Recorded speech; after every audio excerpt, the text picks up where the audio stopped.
have a lot of issues with the Standing Rock protesters.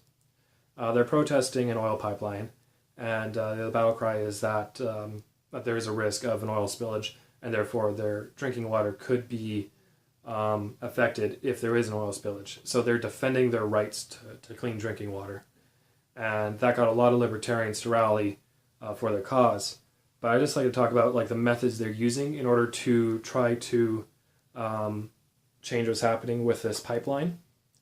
For example, blocking roads. I completely disagree with blocking public roads. It is not your right to determine who can and can't drive on that road.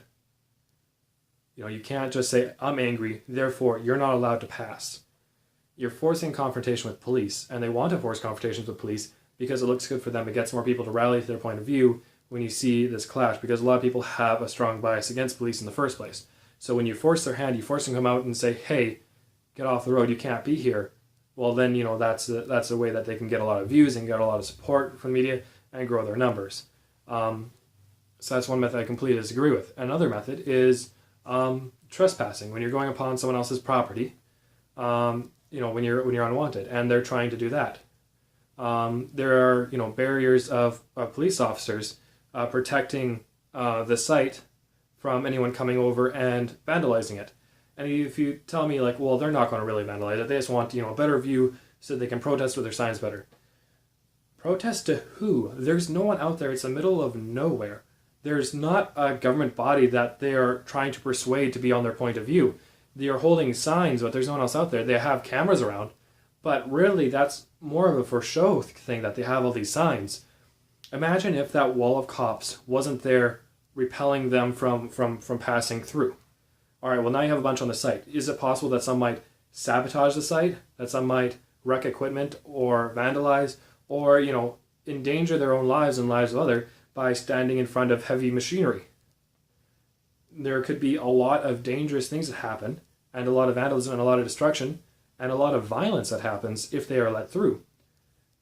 So what happens is that there's a wall of police there.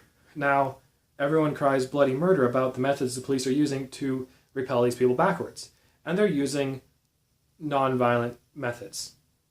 They are using beanbags, they're using pepper spray, they're using hoses, they're using everything to say, hey, you're not supposed to be here. They're using barbed wire. Everything is to say, hey, back off. You're not supposed to be here.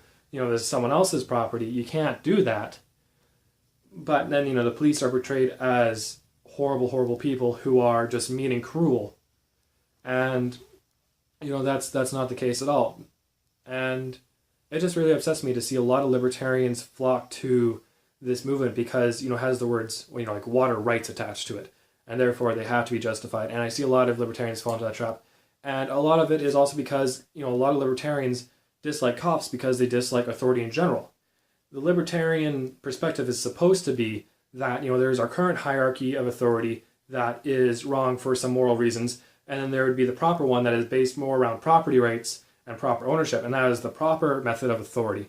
But a lot of libertarians just don't like authority in general, and they will rebel against it no matter what it is, no matter if it's for a certain principle or not, they'll just rebel. And that's one thing that's very upsetting to me because, the cops can be justified in a situation. Even though they're paid by the government, they can be justified in some actions. And this is definitely one where they're defending the property of the pipeline company. So that's kind of my thoughts on the Standing Rock protests. If you liked what I said, put a like. If you have something to say about it, definitely put a comment. And if you'd like to hear more, please subscribe. Until next time.